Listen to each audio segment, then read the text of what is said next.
So today marks the first ever solo Portage trip for me. I've done lots of these trips before, but usually in the accompaniment of good friends. And so we're heading to the Kawartha Highlands Provincial Park, which is a park I've never been to before, but it's not too remote. It's not too far from home, and it should be a beautiful, stunning trip. The trip should consist of around 30 kilometers, I think, of portaging, paddling, hiking. Kawartha Highlands is not too remote of a location. It's got lots of bailout points, and if things ever went wrong, it's easy to solve emergency situations. And so we're keeping it safe, we're keeping it fun, we're keeping it challenging. And the theme of this trip, I guess, is just embracing limitations. I've recently sold my Nikon Z6, all the lenses, and switched to the Leica Q3 right here. It's a beautiful camera, but it's a fixed lens, 28mm, and I think just having that new sense of creativity and the limitations of a fixed lens is something I'm going to be able to embrace and really dive into. The main reason I sold my Z6 was just because it was too much with all the lenses and cameras and specialty equipment. You just end up with pounds and pounds of gear that you just can't bring anywhere. I do lots of hunting and fishing and camping, and I would never end up bringing my cameras because it's just too much of a burden to carry. So switching down to this smaller format will be something I think that'll have me shooting more, enjoying my passion of photography and videography. And so we're about to launch at Kawartha Highlands. Not too big of a trek this evening. Should be a fun one.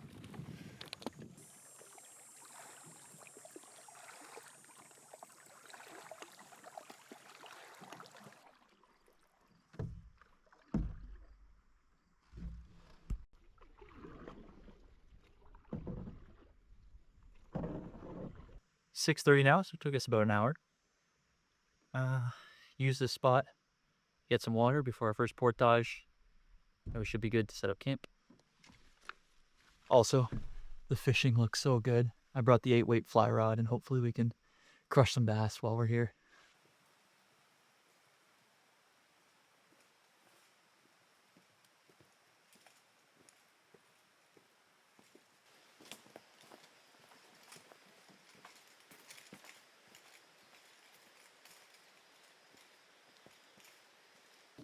We do have a little bit of a north headwind, and we're going north.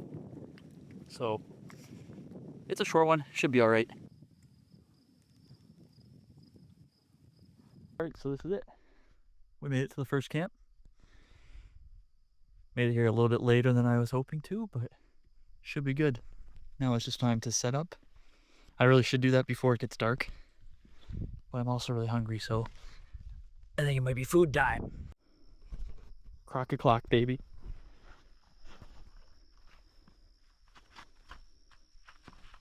Tonight's dinner,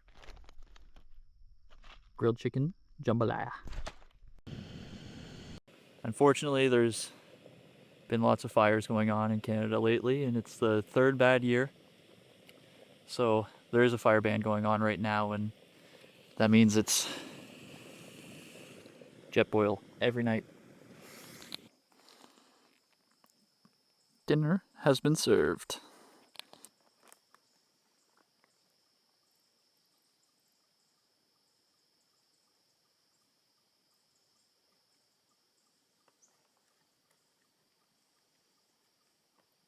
It's supposed to go down to 10 degrees tonight, so should be a nice cool sleep. See you in the morning. I'm not sure if you can pick up on that, but there's a squirrel that's been airstriking me. Acorns. That's what forced me out of bed.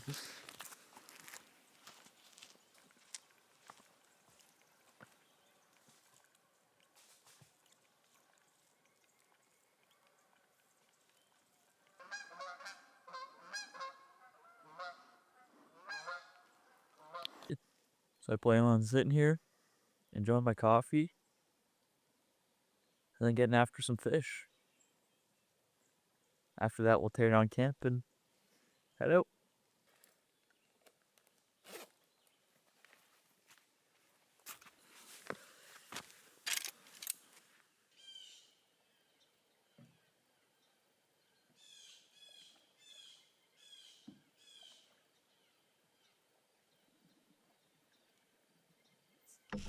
There is a waterfall that feeds into this section as well, so lots of bait fish are probably getting pushed down.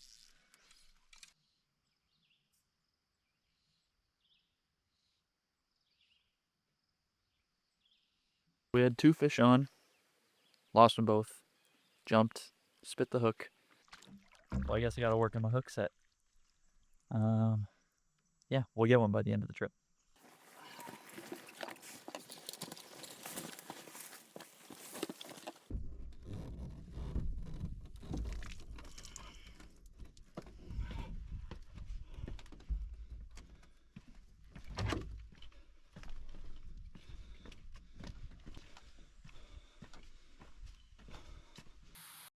So here's that nice little waterfall that was marked on the map. Nice little treat in this portage. I will say, the trip's been phenomenal so far. Bugs, absolutely none. I haven't put on bugs for once. And I think I've only gotten bit once on my left shoulder. So, great trip. Let me tell you, after a portage, there's nothing else that'll make you want to dip in the lake more than that. But this little marshy bit, I don't think is the spot. The benefit, though, to these swampy, small bodies of water is it makes navigation super easy. There's only 2 ways to go. And when it ends, that's where your portage is. The lack of rain has made it incredibly difficult to navigate this last little section of swampy area. The water level's so low, so everything's just muck. So I had the last 100 meters was a tough paddle. Second portage of the day's done. This is on my back for this paddle, which is lovely. I don't have to do much paddling at all. We're making good time, and I'm just sitting here chilling.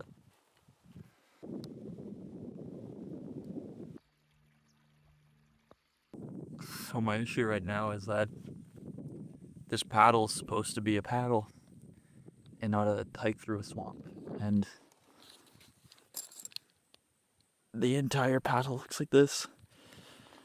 Like I said before, it's due to those dry conditions we've had all year, and the thing is my site's over here. So I'm gonna have to find a solution to where I gotta stay the night. So that's fun. But first I gotta figure out how I'm getting out of here.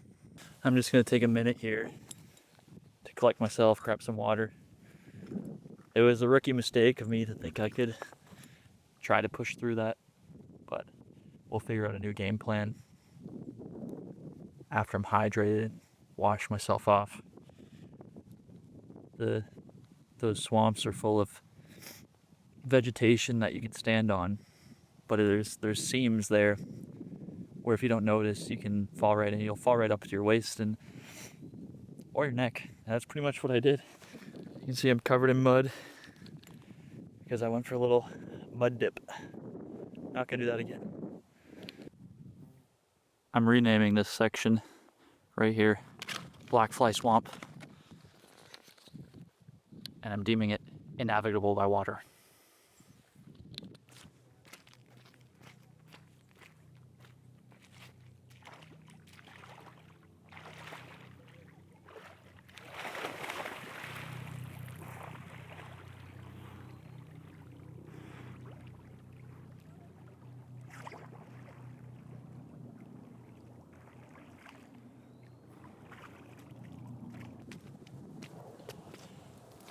That's so refreshing.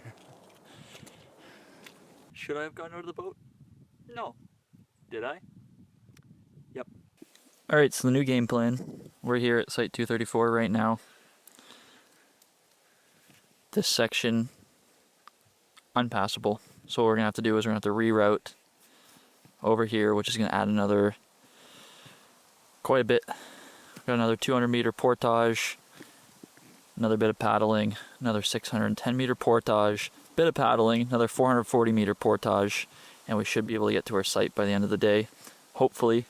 It's noon right now, so I might cook some food before I head off. We went from only needing to do one more portage to doing 3 more. So double portages. Stoked about that.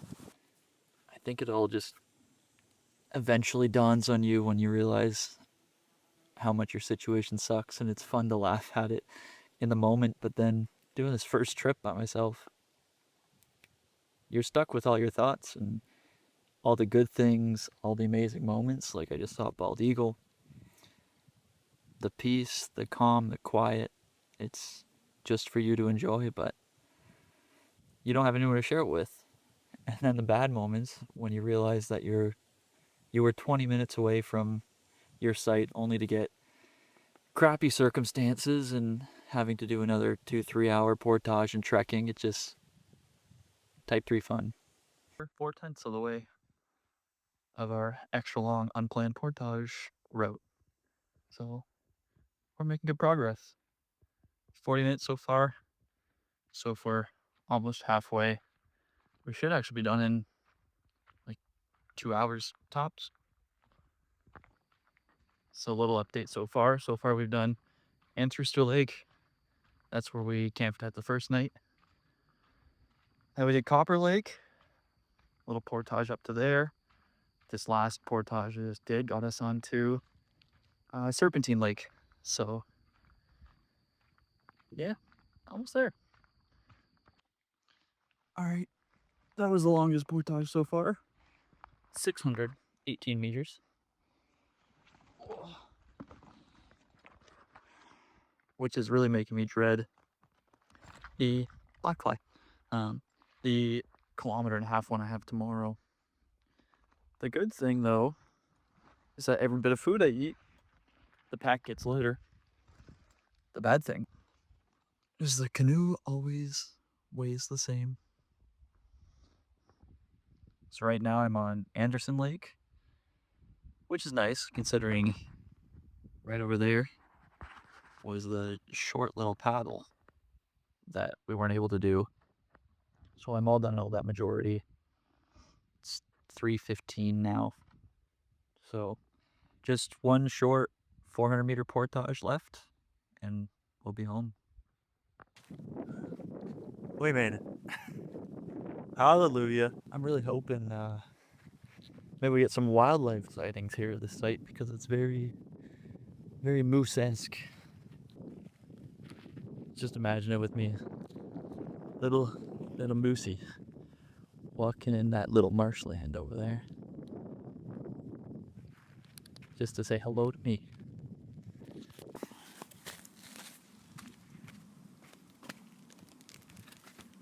Dinner is ready. But I lost my spoon.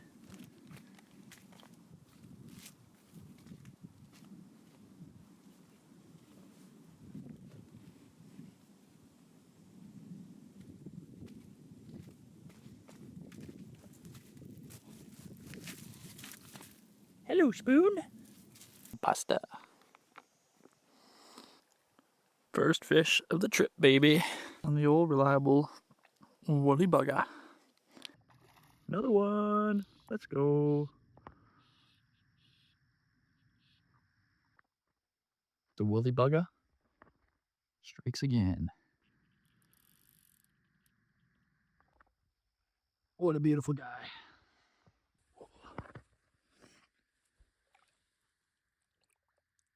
Thank you. Good damn.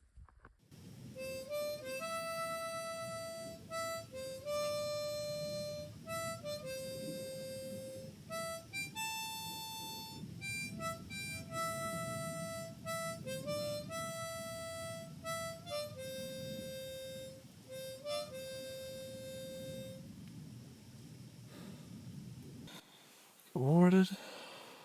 It's 5:30. We gotta go get some coffee and then head out. We got a long trek this morning. Should be doing around 20 kilometers. And then heading home. So it does look like there's some rain on the radar. That's why I got up so early. Try to set up, tear down camp. And beat as much of it as I can.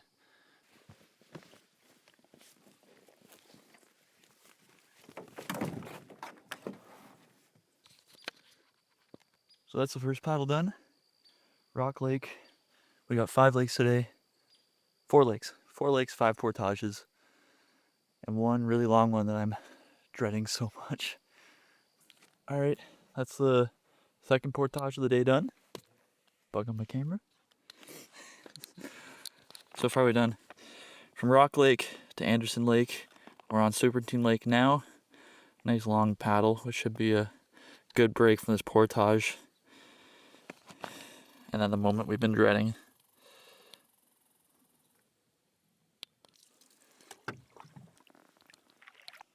Time to slay the beast. 1,500 meters. This is portage, and this morning I was planning on doing it all in one trip, but after doing a single haul for the first 2 portages today, I just don't think I have it in me to carry a pack and a canoe 1.5 kilometers. So that's going to add another 3 kilometers to the trip for the backtrack and then 2 hauls, but I actually think it'll be faster than just doing it all at once because I'll just need so many breaks if I don't. Maybe if this was at the beginning of the trip, I'd be able to get it done, but not today. So I was able to do the first haul with the canoe, no stops, so that's good. I think the double haul was the right choice. I was really worried though, because this first section is just straight incline, and my fears were that it would just be constant straight up and down, but it's pretty flat once you make it to the top. While I was portaging the canoe over, there was a black bear about 200 yards off the trail, and I wasn't able to get it on camera. I guess not everything's meant for the camera, but it was cool to see. My goal for this trip was to get at least 1 moose sighting, but I'll take a bear. So I stopped after that portage to have some lunch, and I got some ginger stir-fried beef as a reward.